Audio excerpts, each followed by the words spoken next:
Okay, I'm going to go into presentation mode again. And I am not great at presenting and keeping an eye on the Zoom chat. So if you want to physically raise your hand or even just interrupt me, I'm very welcome to that because I know that I won't pay great attention to the chat. So thank you all for joining me today. My name is Samm Delorey. I am one of the Assistive Technology Center coordinators. And today I just want to have a basic intro to web accessibility. And that's going to be relevant to websites, courses, social media.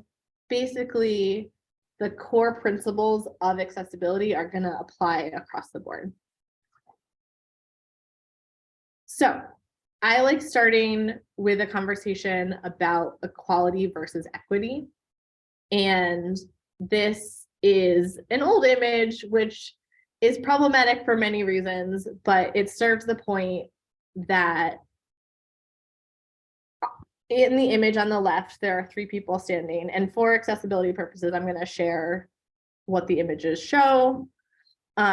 There's a tall person, a medium height person, and like myself, a short person who are all standing on three different cubes of the same height trying to watch a baseball game. And the shortest person is not able to see over the fence to see the baseball game. In the second image, the same three people are standing watching the baseball game, and the tallest person has given his block to the shortest person so they can all see.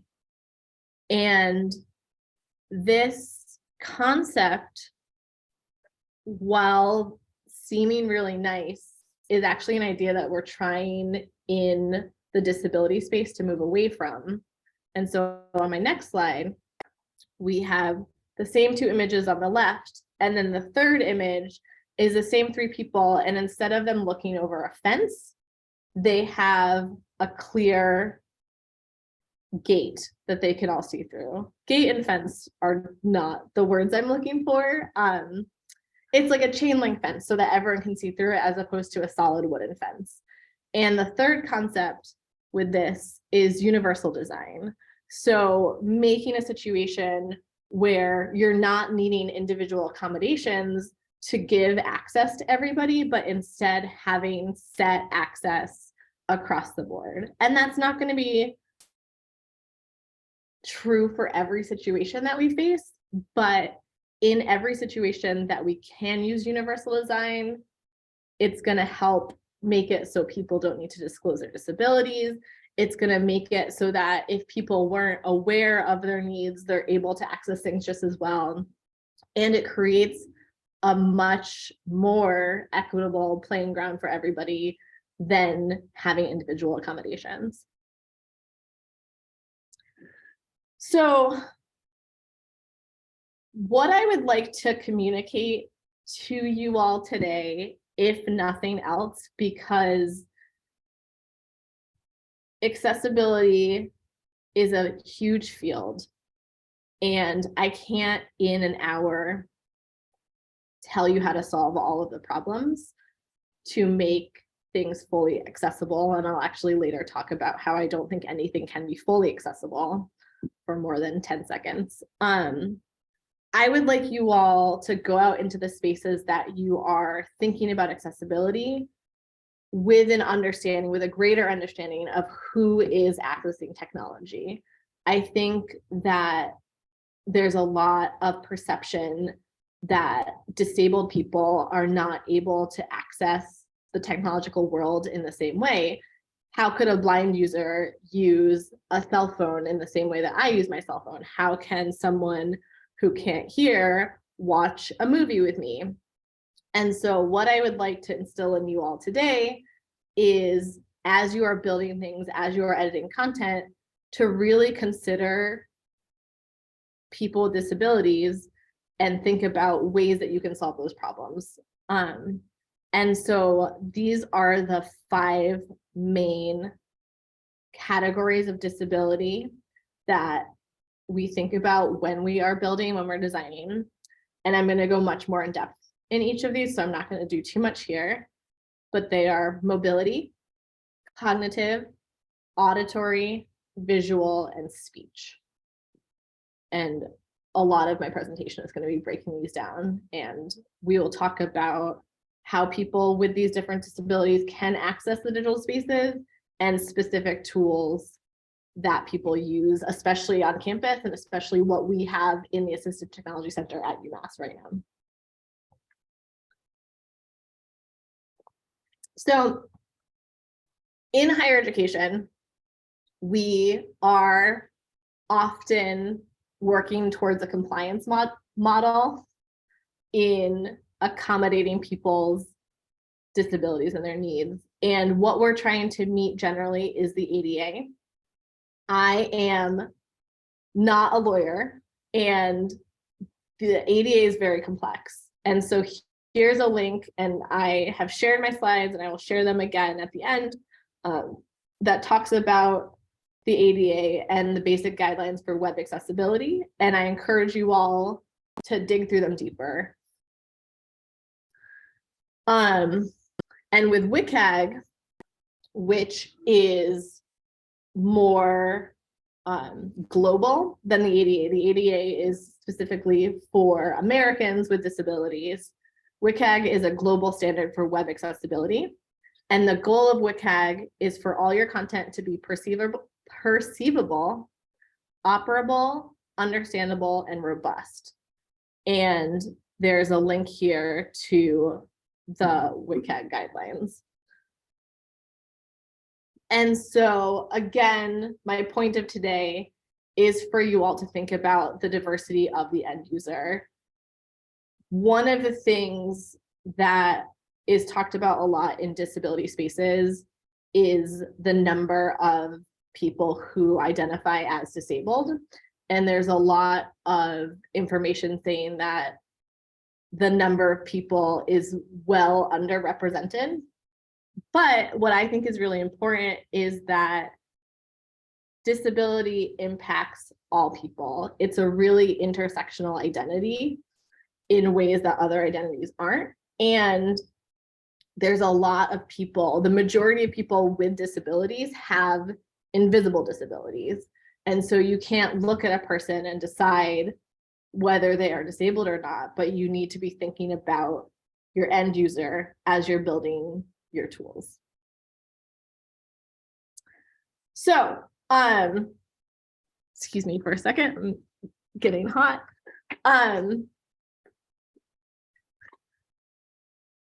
Considering the end user, thinking about who will be using your tools, considering all these different disabilities, we have different tools.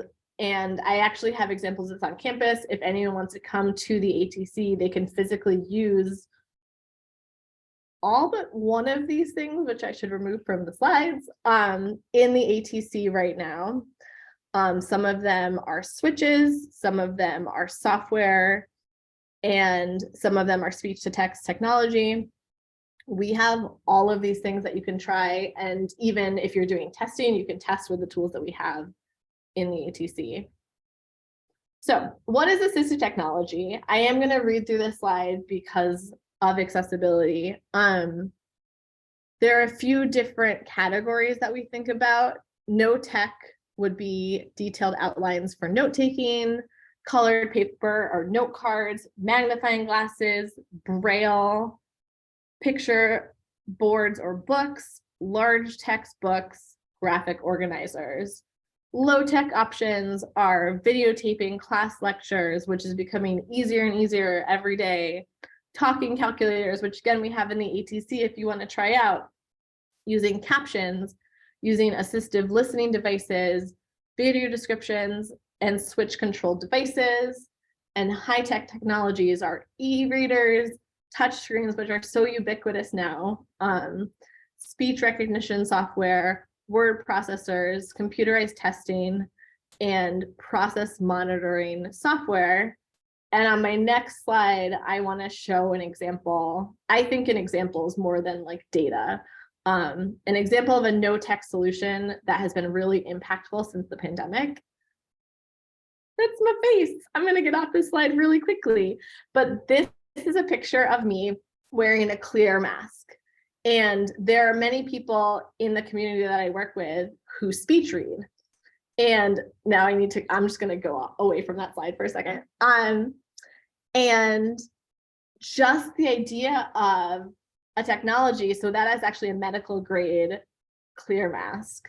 It's not a lot of fun to wear, but it allows people who have hearing loss to be able to continue to speech read while keeping themselves and myself safe from all the germs that I bring into my house all the time because I have 2 small children. So thinking broadly about technology, what that looks like, and how we can use it to really be inclusive of all people and to really knock down that wooden fence and think about universal design. And so if I'm going to a meeting where I want to be wearing a mask, right now I'm in a closed space, so I'm not wearing a mask. I'm so happy about that. But if I want to be, and I don't know my audience, I am going to wear a clear mask because I don't know who's speech reading. So I'm thinking about being as universal as possible. All right, off that one. So switch access. Switches are a technology. These are 3 examples, but there's so many different examples and they continue to grow as the field grows. Switches are examples of technology that you can use, especially if you have mobility disabilities.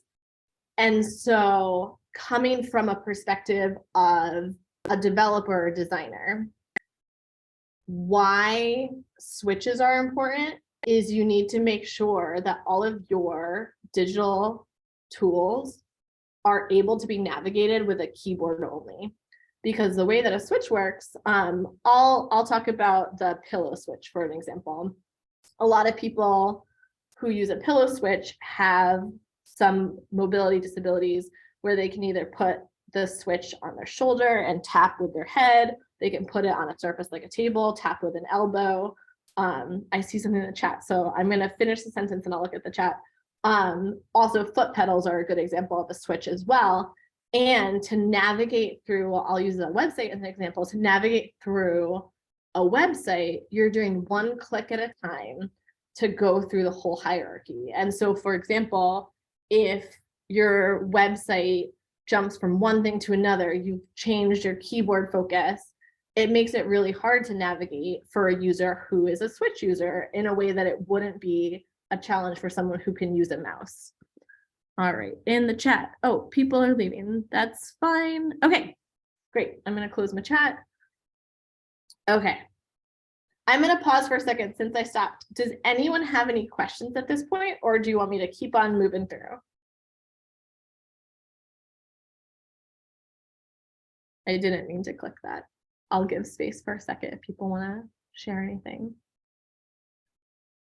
Another thing to think about with mobility disabilities is eye gaze technology. And again, we have examples of this in the ATC. And one of my last slides, I actually share a free software you can try if you're on a PC. If you don't have a PC, you can go to the library and try it out as well. Eye gaze technology is a tool that is so empowering for people who have mobility disabilities that allows you to just use your eyes to navigate a website. And I like to talk about this specifically. We don't have a ton of eye gaze users at UMass, but from the perspective of someone building tools accessibly, what is really important is consistent and predictable navigation. Because to use eye gaze is very fatiguing, and what you need to do, and I really encourage you to play with the free tool after this, is to click the same way that I would click with a mouse. You need to hold your sight on one link for 1 second. And that sounds like, oh, no big deal, 1 second. But that focus and that time to hold your eyes to make that click is actually really challenging and really fatiguing. And I see a lot of websites where navigation will start at the top. And then when you get deeper into the website, it moves to a sidebar and it moves around. And if your tool for navigating that website is your eyes and a computer, a camera tracking your eyes, that is so fatiguing. And my experience generally is people won't use your tool. If it's too hard to use, they're going to find a different place. So if getting into the chemistry website, I'm not bashing the chemistry website, I just made it up. We'll say it's UMass Boston's chemistry website. If that's too fatiguing, your student's not going to want to be a chemistry major and they might move somewhere else. And so if we're able, with simple things like keeping consistent navigation, to keep people in our spaces, it really serves our students much better. Okay. I'm gonna skip this for now and I'll come back. One of the most frequent tools that we use in the ATC, and I would love to do a demonstration if time allows, and it feels like I'm moving pretty well through my slides, so we'll probably have time, is Kurzweil 3000.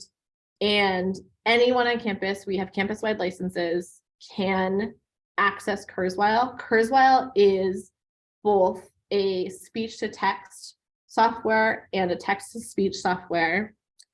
And Kurzweil 3000 is specifically for sighted users. We have another version on campus for fully blind users. But what this allows you to do is to read out websites, read out documents, and directly take notes into them and save them into a cloud. So if I worked on a PDF for my sociology class in April, I see your hand, give me 1 second. If I worked on a PDF in my sociology class and then I left my laptop in my dorm and went to the library, everything that I've worked on is saved in the cloud and I have the same access in the library. April, do you want to ask a question? Yes. What's your opinion or your experience using the speech to text for Kurzweil versus kind of the built-in dictate options on the Mac and the PC? So my Kurzweil does have a learning curve in a way that I think most people don't experience when they use either built-in or actually currently both Google and Microsoft. So if you're using Google Documents or using Microsoft Documents, they also have dictation built in. My experience is different because I spend a lot of my time in Kurzweil. In general, I'm a Kurzweil user, but I think most people prefer environments they're used to. So for example, like I hate Google Docs in general. If I am forced to work in a Google Doc, I have a baseline level of frustration with it off the bat, just because I'm not used to it. And so if someone comes into the ATC and they're like, yeah, I'm a total Google user, like I use Google to do everything, I'm much more likely to recommend Google Dictate to them because that's the environment they're used to. And a lot of these tools are using the same API and the same artificial intelligence to learn. So at the end of the day, I think comfort level in a space is much more important. I don't remember if I have a slide about this. The only tool that I think is valuable for a campus community, if you want a more robust speech to text experience, is Dragon Natural Speaking. But the problem with Dragon is it has a huge learning curve. It's very, very complicated. But what it allows you to do, as opposed to the three other tools we mentioned, which is Kurzweil, Microsoft, and Google, is it allows you to fully navigate your computer, as opposed to if I want to dictate a document, I open up my Google Doc because I'm learning Google Docs and I'm going to dedicate myself to being a better Google Doc user. And then I push a button and I can start to speak and it will take down my dictation. With Dragon, I could fully, without any hand access, open up my computer and say, open my email or navigate to the software that I'm using for coding It doesn't work with every software, but it is has a growing number of tools that it works with. And so if you have very limited mobility where going into a document and opening that document is challenging, Dragon is definitely worth learning and worth that time investment. But for most people, it's not. For most people, just the standard dictation is going to be the easiest. Did that basically, my answer to your question is whatever people are comfortable with, and I don't think there's much of a difference. Did that answer your question, April? It did. Thank you. That was very helpful. Awesome. Okay. Going back to my slides. I opened the chat and then I lost them. Okay. And yeah, especially with, I'll give an example. And I think that the more that people are using assistive technology outside of disability spaces, the more the campus is going to focus on using these tools and support them. I use Kurzweil, especially at the beginning of the pandemic when we were all working remotely. I would sometimes have Kurzweil read through my emails while I was cooking my lunch, because then I'm able to multitask in a way that I wouldn't otherwise. And sometimes I get really focused on my work and I stop eating. And so to be like, I'm going to still read my emails and also like cook some pasta was really helpful to me. And so there's other ways that assistive technology can be used. And with Kurzweil as well, as you're going, it highlights text. So it's great for people who have ADD. It's great for people who have issues with focus in other ways, because it can really center you. Or if you're like me and just need a break, it's a good way to multitask as well. So it can be, there's lots of off-label uses for all of our assistive technology. Note-taking tool. So this is the first year where I've changed the slide, which is why it has very little images on it. UMass has moved. We still do have in-person note-taking, but we're moving away from that in general. There are definite advantages, there are definite advantages to in-person note-taking classes, but it's not always feasible. UMass has moved away from that in general to using this tool called Glean. And again, based on what you all are here for, this is something I'd be happy to do a demonstration with as well at the end. We're about halfway through our time, so I think we could definitely go through this. Glean is a tool that allows users to import slides from Professor, take notes directly into slides. They have dictionaries built in, so if there's a word that I'm unclear about, it can define it. You can directly pull in things from Wikipedia.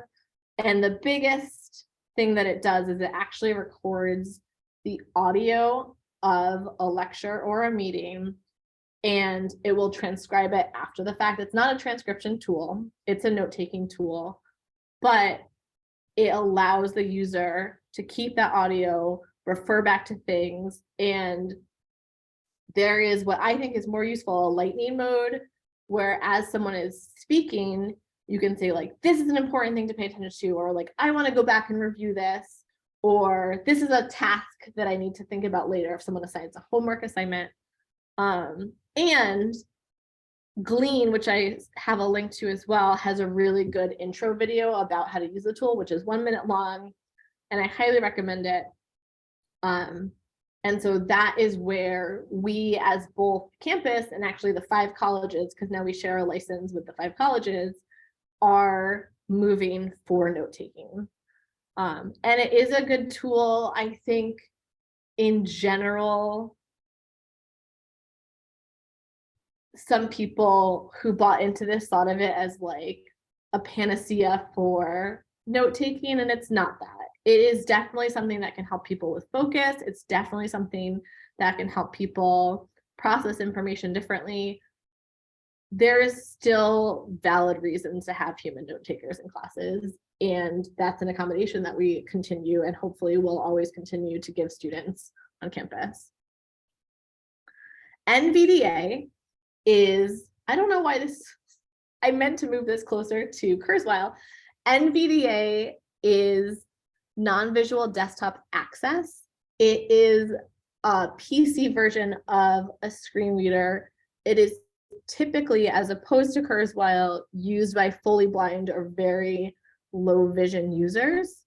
And one thing that I want to say about Kurzweil, NVDA, and a few more tools that I'll talk about is that any public computer on campus has these automatically loaded onto them. So any blind user can walk to a public computer in the library and be able to navigate using NVDA right off the bat. Excuse me. NVDA is specifically for PCs, so that you can walk up to any PC, and that will be the case. On Macs, every Mac has VoiceOver built in, which is the same for Mac. And so our goal on campus is to let our campus community have full access without needing special help. You don't need to go to a library and be like, hey, can you go enable NVDA for me? But it's built into all of our public facing computers. That's in computer labs, that's in the libraries.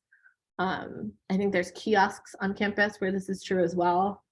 And so for people who want to go deeper into screen reader technology, NVDA for PCs and VoiceOver on Mac, both of which have good training, and VoiceOver has like a guided tutorial for how to use it as well. So if you want to get deeper into that for testing or just for basic knowledge, it's a really good place to get started. I do also want to say, as someone who came from a development space, that when people are building and thinking about accessibility, a lot of what people are thinking about is screen readers.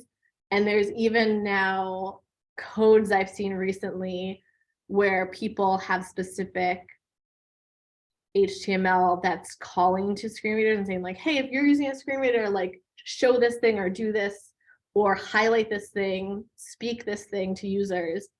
And I want to caution people away from that and to more universal design, because there are a lot more people now using sighted screen readers like Kurzweil, and not just fully blind users using screen readers. And so if you have code that's specific for blind screen reader users, you're often leaving out sighted screen reader users, and it creates more of an issue than if you just have things that are fully accessible to every user. So I talked about this when we were talking about eye gaze. Camera Mouse is a free software. You can download it for a PC. If you don't have a PC, come to the library, come visit me. Hey, this year we got ATC swag. So if you come to the library, I don't know if I can find one in my backpack quickly, you can get a bracelet, keychain, popper, fidget popper in both black and white and rainbow. But you can come try out the tool and come visit me in the ATC. And this, I think for me, is one of the biggest ways that I've discovered how important building things accessibly is, because Camera Mouse is so fatiguing. And like right when you sit down, they track your eyes, you use your nose as a way to move your mouse.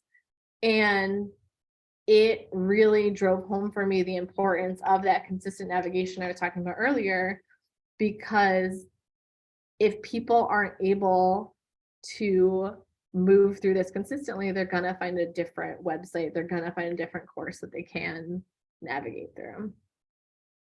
All right, so I want to give you all resources to connect to me at the ATC. I do have my personal email here, Samm Delorey at UMass, but we now have a pretty great team of people, including another full-time employee at the ATC. So if you have anything that you really want eyes on, emailing atc@umass.edu is going to put my whole team on it, as opposed to I might go on vacation or spend all of January sick, which I did, again, 2 small children.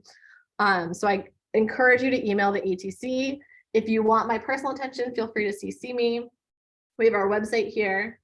We have links to UMass's accessible policies. And I want to share with you, because it's Digital Equity Week, we're doing a social media challenge. This is a link to that. And if you play with us in Twitter, Facebook, and Instagram, each of those platforms, we're giving away a $25 gift card for people who do at least 5 posts about accessibility in those platforms. And my goal with that is to just raise more awareness, because if you are sharing why accessibility is important to you, or tools or resources for how to add alt text to images in your social media, it builds more awareness from your followers. So I hope that you join us with that. I have one more slide, which sometimes I go into and I'm happy to go into, but what I'd like to do is actually close out my slideshow for a second and just have a conversation about how people want to spend the last 20 minutes here. We can go through specific hardware, we can go through software, but what this is these are links to the same web page through washington.edu, where they show a fully inaccessible web page, they show an inaccessible web page and an accessible web page, and we can look through that and see what some of the challenges are. I'm going to close the slide like I just said. We could also go through, I'm happy to do examples of Kurzweil live demonstration. I can show Glean. And we have, even over 20 minutes. So we can go through some of those. We don't have to choose some, but if people have questions or there's specific things they want to see, I'm happy to go through that. So I'm just going to open this up. If people want to turn on their cameras and chat, they can. If people don't answer, then I'll probably do a little bit of Kurzweil. I'll do a little bit of Glean, and then we'll leave it there. So I'm going to give people just a second and I'll have some water.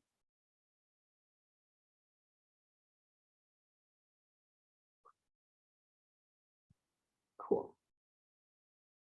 All right, it looks like in the chat, people are saying they want to see some AT. So I will go into that. I will start. Okay, yeah, most people are saying AT. So I'm gonna reshare my screen again.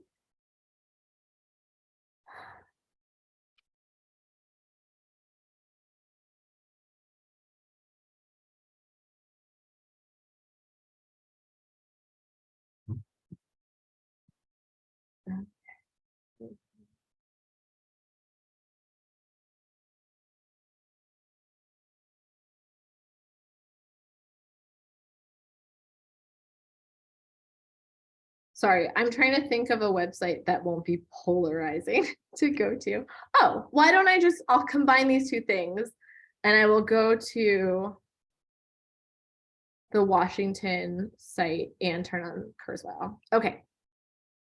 So I'm sharing my screen again. So there's 2 different versions of Kurzweil, both of which are linked to the same account. One is a Chrome extension, and one of which is their web application. And they're linked together. So for example, if I took a screenshot of a page with my Chrome extension, it would pull that into my library in the web app. And I'll show you both of them. But once I have downloaded the Chrome extension, I just click here, read the web. So I'm going to enable it. I'm going to sign in. Unfortunately, with Kurzweil, they don't have single sign-in like we do for most of our UMass products. So when you register for an account, or you ask me to register for an account, you will be assigned a username, and you can set your own password, but it's not going to be your net ID and password, which would be lovely, but that's not the case. So I went to the fully accessible Washington page, and I'm just right off the bat going to start by clicking play, and we'll see what happens. Oh, I'm logged in. Skip to main content. Accessible University. Home. Before. After. Info. About. Academics. Admissions. Visitors. An old brick building reflected in the glass exterior of a modern building. A modern school. 1, 2, 3, 4. Welcome. Accessible University. O is a fictional university, and this is a fictional. Okay, so I'm gonna stop that. You don't need to hear all of it out, but what you're seeing is the cursor follows along with where it is in the text. There's a green flashing cursor here. You can, in Kurzweil for the web, change the voice. I don't like, no, I'm not gonna make that joke, never mind. There's different English voices. You can determine if you want it to read by word, by sentence. You can change your speed. So this is actually 2 times is how I have mine set. What they consider normal speed, just to read this out a little bit. Homepage. This page is designed to demonstrate a variety of common web design People who are expert screen reader users have speeds turned up way faster than my brain can process.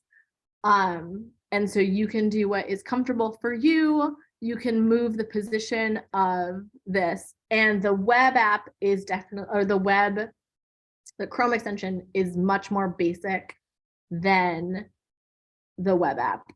You can choose if you want it to read alt text. Because this is a tool for sighted users, sometimes you might just want to skip that because sighted users are seeing the image as well.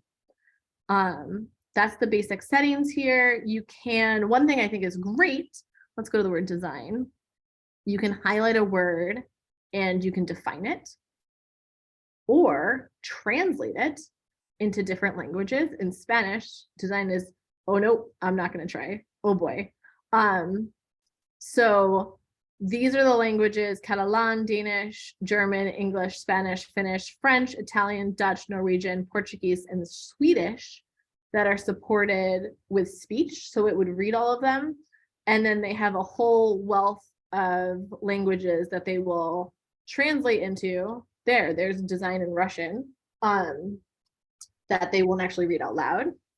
There's something in the chat I'm going to look at. Yeah, the translation is really helpful. Close the chat. You can highlight. I think highlighting on the web is silly, because if I highlight this text and then I refresh my browser, it's gone. Everything that's happening in Read the Web is just as long as you keep your session open. So I don't fully understand why they have that, but that is a tool you can use if that's helpful to you. But the last thing I'll show here, which will transition nicely into the web app, is there's optical character recognition screenshots. And this is really helpful if there's inaccessible images. I found at UMass, and I'm so proud of us, that we have in general moved away from putting text on images as part of slideshows that are fully inaccessible. But let's say theoretically that this image that we're seeing that says a modern school had that text built into it, so it was inaccessible. I can take the screenshot tool. I can snap over that text.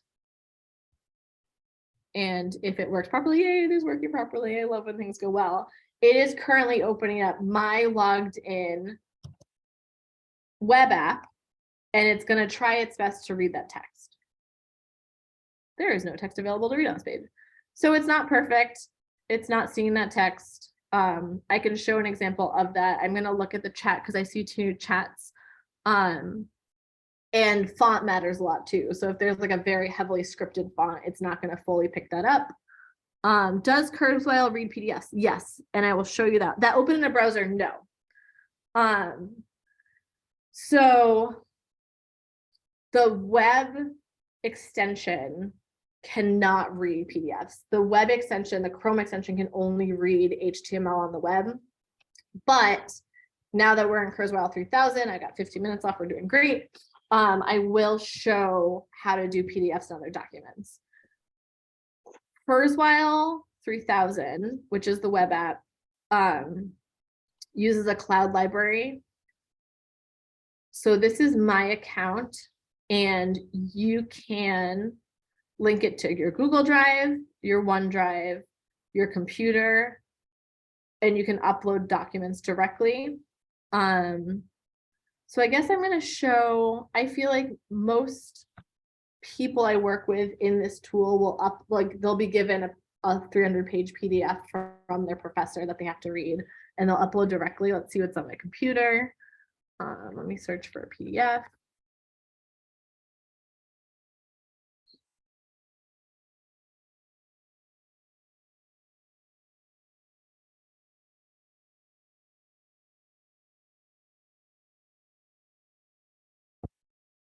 I'm trying to find something that's a few pages long.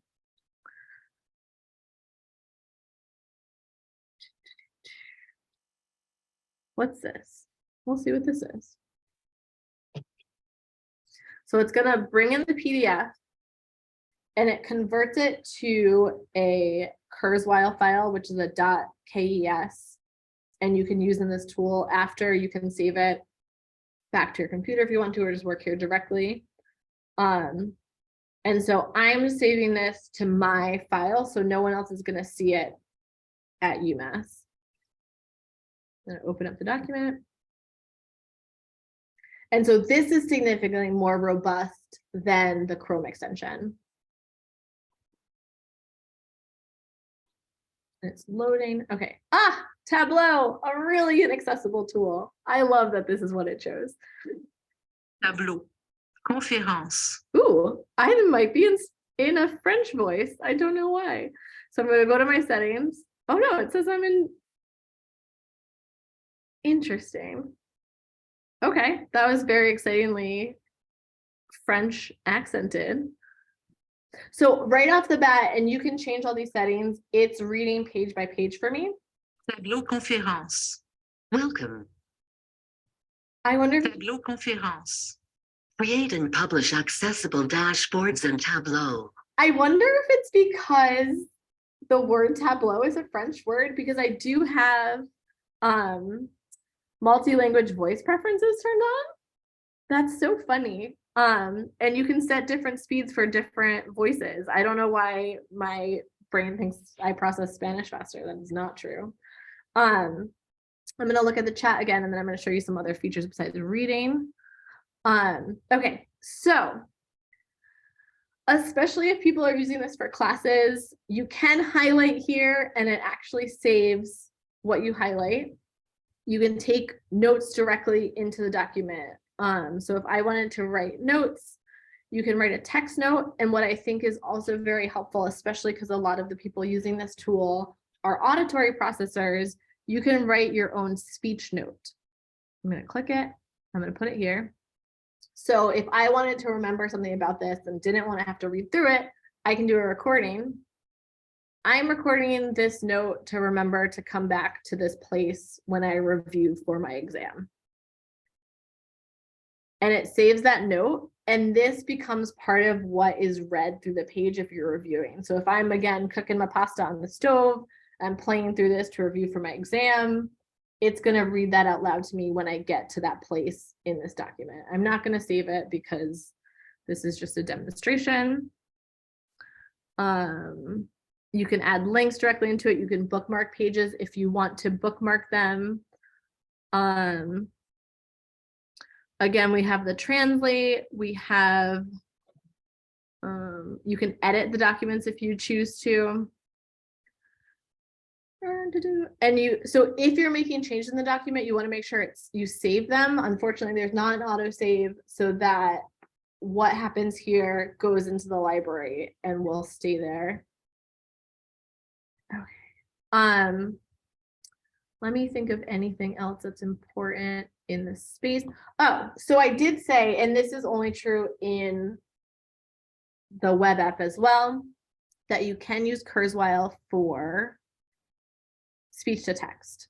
So there's a write feature here. There's a brainstorm, an outline, a draft, column note file. I feel like generally I just do a draft if I'm doing speech to text. And you can come here, turn on your dictation. And now, I am dictating, period. And like all these tools, like if you're talking to your phone or anything else, you need to say punctuation, new line,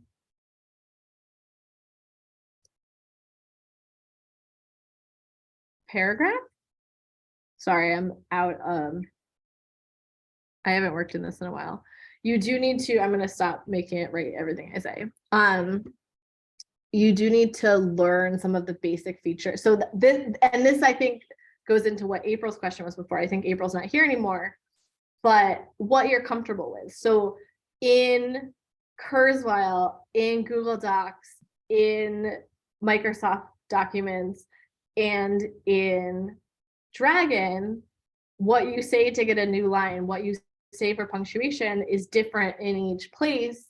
And so having one place that you feel really comfortable with makes it a lot easier, because right now I'm like, oh yeah, I think that in Microsoft I say new line, but in Google I say paragraph. And so they all do the same functionality, and figuring out a space where someone is most comfortable is really helpful. Great. Does anyone have questions about Kurzweil before I move on? And there's so much more here. If you want to come book time in the ATC, we could do a full hour individually on Kurzweil. There's so much. You also can just register for it yourself and play with it based on your learning style. I'm going to stop sharing for a second. I have a chat. How can we get access? That's a great question. I will put it in the chat right now. There's also a link to it. But if you go to UMass, here, I'll actually share this so everyone can see this as well, because it does show, and I'm trying really hard, and I think I'm doing okay. I'm trying to keep this up to date with what we're actually offering in the ATC. If you go to umass.edu/ATC, we have our resources and tools, both hardware and software. I'm going to turn off Kurzweil. This is another thing about Kurzweil. Sometimes if your web page is acting a little funky, it might be because Kurzweil is interfering with something. Excuse me. So if you're not using the tool, making sure you turn it off can help solve some problems. So if you go to the software, and again, I'll put a link to the chat. These are the tools that we're currently offering on campus. Some of them, for example, Dragon, naturally speaking, are not actually free for users, but we do support them and we do offer training for them. But for Kurzweil, you can register, and I'll put this link in. Anyone here, anyone with a UMass email, let me find my chat again, can register. I'm going to put this to everyone. Sorry, I have to dictate to myself what I'm doing or else I get confused. So when you register, and I actually have steps written out for this if this is helpful for people, first name, last name, your email needs to be a UMass email. And this is what's important. When you select the school, you have to select University of Massachusetts so that you'll be assigned an account. And you can leave these two fields blank because they will fill them in. When you add a new person, it will both have a little dialog that pops up here that tells you your username and temporary password. And then you can change the password, but it will also send an email with the same information. So you don't need to like gather that information quickly if that's challenging. But you can look in your email and you should get an email from Kurzweil. I will add this to the slides before I send out the slides of how to do this, because I actually have now written this out. Another thing that I'm working towards, which is one of my goals for this year, is creating a repository of information like this of how to register yourself for tools that everyone has access to, how to use specific tools. And I'm currently building that. So hopefully by the time I do this presentation next year, I'll be like, yeah, you just go to the ATC repository and everything's there. All the instructions are out in ways that are universally acceptable, universally accessible. But that's not currently the case.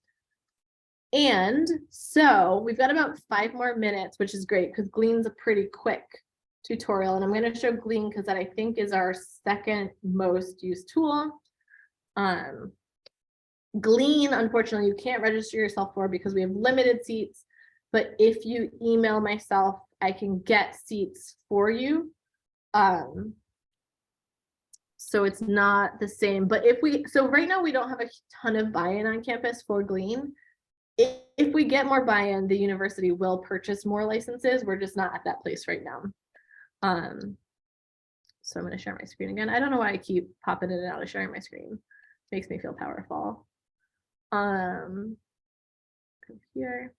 So Glean is a full web app, so that's not anything else. Well, yes, there's a full web app. Also, there's Glean for mobile. So if you go to Glean it's app.glean.co. There we go. It's going to take me to mine because I have an account and logged in. The way that Glean works, and honestly, the link to the tutorial of Glean is way better than what I'm going to give you in this time.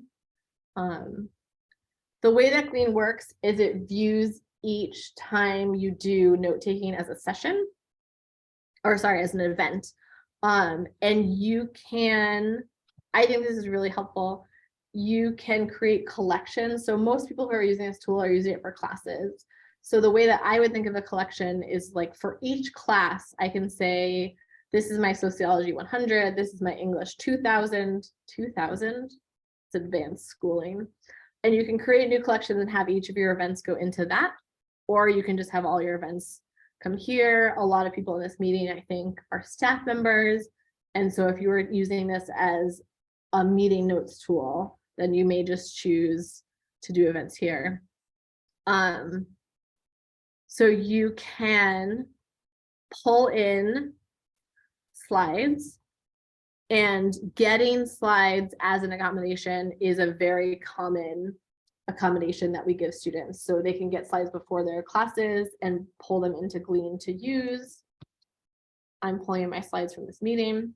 So to start an event, typically you record. I'm just going to use my microphone because I'm doing other things with Zoom and I don't want to create it. I don't want to make it too complicated. As you are going, it is showing when it's picking up audio, when it's not. Glean also, and I think I need to get out of this to show, this is Digital Equity Inclusion Week Glean demo. You can clean up the sound, so it can reduce like your own keyboard clicking, it can reduce noise around. And what I think is really helpful is it's pulling the titles of the slides, it'll put them here. And if you want to take notes on your next slide, if you click post next slide, it switches and it'll pull in the title. So then I can say, there's no universal design here. I'm spelling everything wrong and my keyboard's really sticky. So things are going to go wrong. It puts notes in there. If something's a heading, you can make it a heading. Equity is a heading. If something's important, you can tag it as important. It will go into the audio and you can see it's pulling in each title here. If you want to go back to review something, you can click to review. You can pull in images. This is dictionary, which it pulls from Wikipedia. And this is a task. So homework, assignment, and you can add a due date. Again, I'm spelling everything wrong. It's what I do for live demonstrations.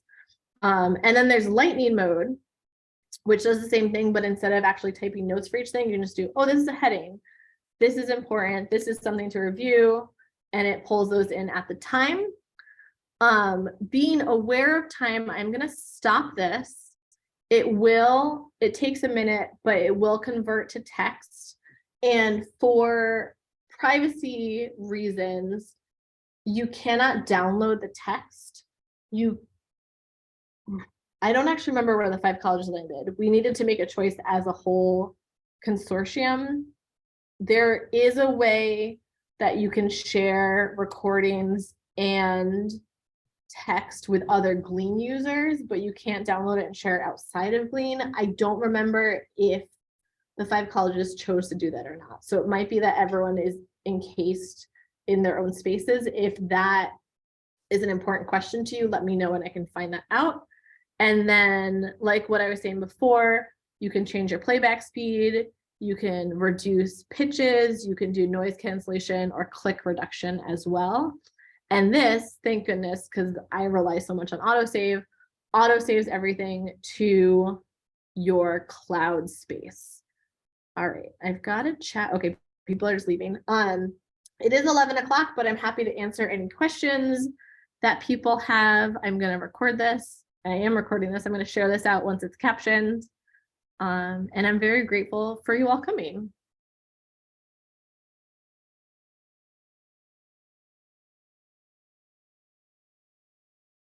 Thank you. Yeah, thanks, Bill. Have a good one. All right. Thanks, Sam. This was so great. And I'm really excited to play around with Kurzweil and Glean now. Yeah.